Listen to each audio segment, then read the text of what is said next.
Personal Story segment tonight, gender equality. As you may know, there's a theme among the Democrats that women should be equal to men pretty much everywhere, but especially in the salary arena. Recently, conservative activist Phyllis Schlafly wrote an opinion piece that argued the so-called pay gap between men and women is not really a bad thing, because if the ladies start making more money than the guys, they would have a harder time finding suitable mates or something. The implication being that women like to marry successful men. Joining us now from Los Angeles, Leslie Marshall, and from Washington, Kate Obin-Shane. All right, now this is very confusing to me. Did I portray it to the audience accurately, first of all, Kate, and what do you think about it?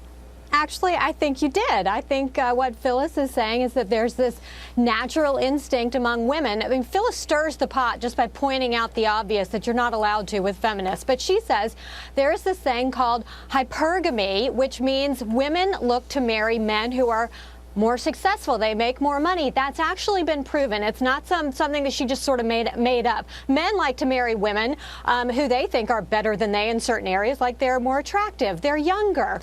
This is just a fact, and Phyllis is pointing it out, but she does so also by dismissing. What do you have to back up the women like to marry successful guys, though? What do you have? Well, the National Bureau of Economic Research reported last year, this is not a right-wing group, they did an expansive study.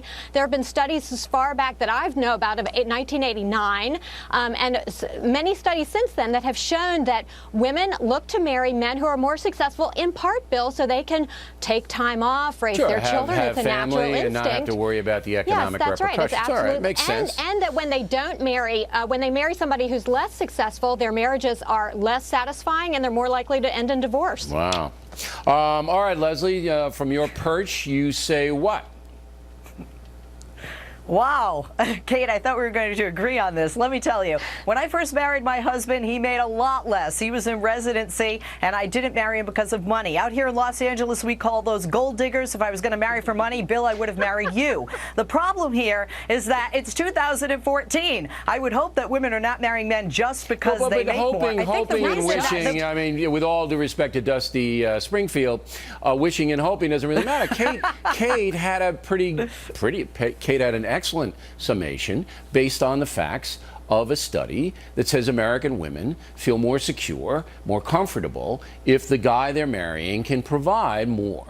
Now, do you dispute that? But but the United States Census Bureau has told us since 2007, up until the latest numbers of 2012, that women don't make as much as men, Bill, and that is what this fight in war on women is about. And so the reason more of us are marrying men that make more is because they make more. The men make more than we do. Leslie, you're either missing the point on purpose or you're not understanding, and I'll go over to Caden so you can rethink. The point of it is that the research shows American women feel more comfortable, all right, marrying men who are more successful than they are economically. Therefore, Phyllis Schlafly puts forth, not Bill O'Reilly, I don't want to stay out of this, all right, puts forth that this gender income gap isn't really that important. Now, do you buy that opinion, Kate? Well, first of all, she points out that the 77 cents myth is a myth. It's yes, not, and it's we not have the truth. We have destroyed that here. So yes. she's talking about a much smaller income gap, and she says the reality of that is it's because of the actual choices that women make. They continue to choose less profitable industries to go into. All of that we have established beyond a reasonable doubt. But the core remains, and let me give Leslie the last word.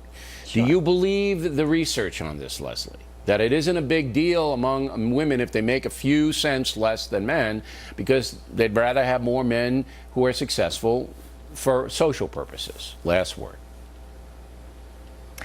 No, I don't. I think that most women want to be treated fairly and equally. And I think because of the opportunity and a lot of choices that women have had, as Phyllis recommended when I interviewed her years back, to stay home, means that they are behind with education, skills, work experience, and that's why they hold the majority of the top 10 jobs that pay less than $10.10 an hour. And that's what we want to change. And I think we can get married to great guys who make more than us or equal to us, which is certainly my hope for the future. Women do make the same as men when they're not married and they don't have kids. Okay. I'm glad I stayed above the fray on this one. When we come right back, it'll be Miller time.